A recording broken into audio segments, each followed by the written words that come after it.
Antibiotic మందులు ప్రపంచ మానవాళికి పెను ప్రమాదంగా మారుతున్నాయి. కాలం చెల్లిన వినియోగించని యాంటీబయోటిక్స్ ను సరిగ్గా డిస్పోజల్ చేయకపోవడంతో తీవ్ర పరిణామాలు తలెత్తుతున్నాయి. మనుషులతో పాటు పర్యావరణానికి ఎంతో చేటు జరుగుతోంది. ఈ నేపథ్యంలో 2050 కల్లా ఏడాదికి 1 కోటి జనాభా మృతి చెందే అవకాశం ఉందని ప్రపంచ ఆరోగ్య సంస్థ ఇప్పటికే హెచ్చరించింది.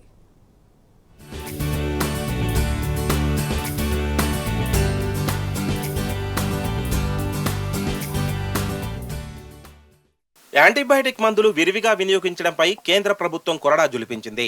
ఇక మీదట ఏ రోగికైనా యాంటీబయాటిక్ ఔషధాలను సూచిస్తే వాటిని ఎందుకు సిఫార్సు చేయాల్సి వచ్చిందో తప్పనిసరిగా ప్రిస్క్రిప్షన్ పై రాయాలని వైద్యులను ఆదేశించింది. ఈ మేరకు కేంద్ర ఆరోగ్య కుటుంబ సంక్షేమ మంత్రిత్వ శాఖ పరిధిలోని director general of health services Atul Goyal అన్ని మెడికల్ ఫార్మసిస్టు సంఘాలకు, వైద్య కళాశాలలకు అత్యవసర విజ్ఞప్తి పేరిట లేఖ రాశారు.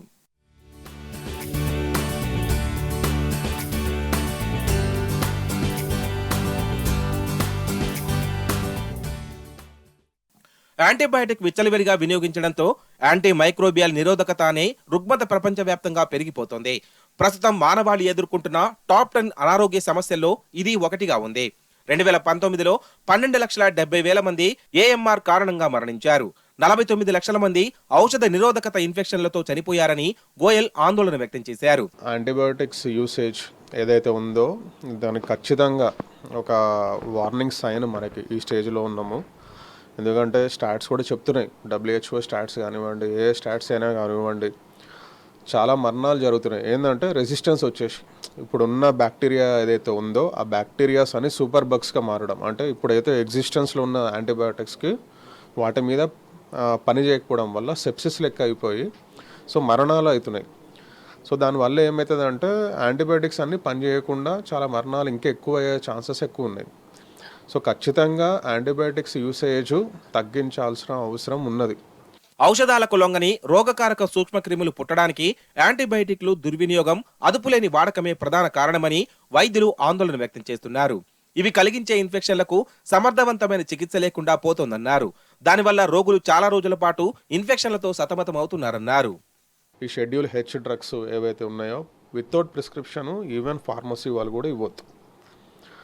డాక్టర్స్ కూడా ఎవరైతే ఉన్నారో రేషనలైజేషన్, ఓకే, యూసేజ్ ఎంతవరకు అంటే దాని నీడ్ ఎంతవరకు అనేది చూసి అప్పుడే యాంటీబయాటిక్స్ కూడా ప్రిస్క్రైబ్ చేయాలి. ఎవరైతే గ్రామీణంలో చేస్తున్న వైద్యం వాళ్ళు విచ్చలవిడిగా యాంటీబయాటిక్స్ రాయడం, ఓకే, ఫార్మసీస్లో ఆన్ ద కౌంటర్ కూడా పేషెంట్స్ వెళ్ళి తీసుకుంటే ఫార్మసీ వాళ్ళు ఫార్మసిస్టులు ఉన్నారో లేకపోతే ఫార్మసిస్ట్ కాకుండా వేరే వాళ్ళు రన్ చేస్తున్నారో అది ఇష్యూ ఉన్నది, వాళ్ళు కూడా ఇవ్వడం యాంటీబయాటిక్స్. ఇన్ని చెక్ పాయింట్స్లో ఇప్పుడు వర్క్ చేయాలి.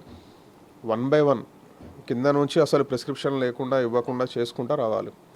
ప్రిస్క్రిప్షన్ కూడా ఎవరు రాస్తున్నారు అన్నది ఇంపార్టెంట్. ఇక్కడ చాలా ఏవైతే డిపార్ట్మెంట్స్ ఉన్నాయో ఫంక్షన్ చేయాలి. TSMC కానివ్వండి, ఓకే, ఫార్మసీ కౌన్సిల్ కానివ్వండి, డ్రగ్ కంట్రోల్ అథారిటీ కానివ్వండి, ఇవన్నీ ఒక కామన్ టీం లెక్క ఫామ్ అయ్యి దీని మీద అరికట్టడానికి ఛాన్స్ ఉంది. కానీ ఒక్క డిపార్ట్మెంటో ఒక్క దాంతోనో అయ్యే పని కాదు ఇది. ఒక ఫీవర్ రాగానే ఎమ్మడే యాంటీబయాటిక్ అవసరం లేదు.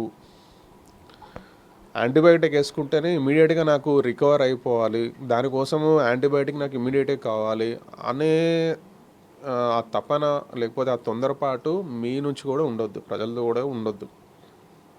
ఓకే, ఓవర్ ద కౌంటర్ ఎట్టి పరిస్థితుల్లో కూడా మీరు తీసుకోవద్దు.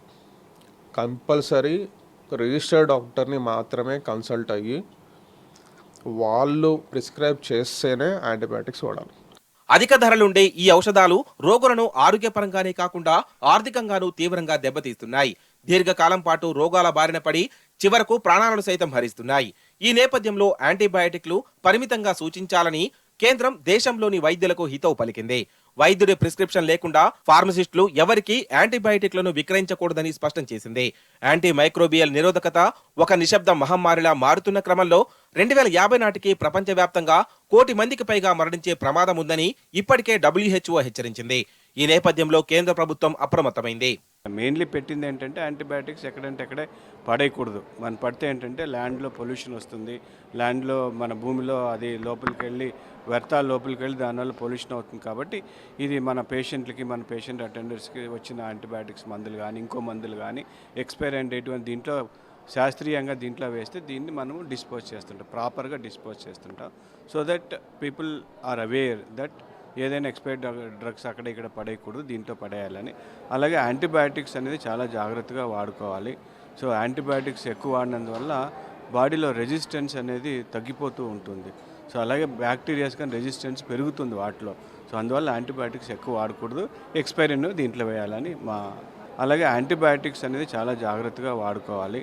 సో యాంటీబయాటిక్స్ ఎక్కువ వాడినందువల్ల బాడీలో రెసిస్టెన్స్ అనేది తగ్గిపోతూ ఉంటుంది. సో అలాగే బ్యాక్టీరియాస్ కానీ రెసిస్టెన్స్ పెరుగుతుంది వాటిలో. సో అందువల్ల యాంటీబయాటిక్స్ ఎక్కువ వాడకూడదు. డాక్టర్ ప్రిస్క్రిప్ట్ చేసిన యాంటీబయాటిక్స్ 4-5 రోజులే ఉంటుంది దాని కోర్సు.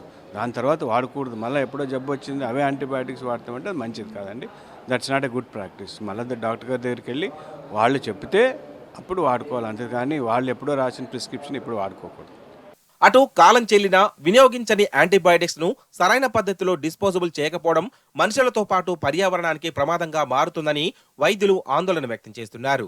ఈ నేపథ్యంలో విదేశాల్లో లాగా భారతదేశంలోనూ ఓ పాలసీని తీసుకురావాలని కోరుతున్నారు.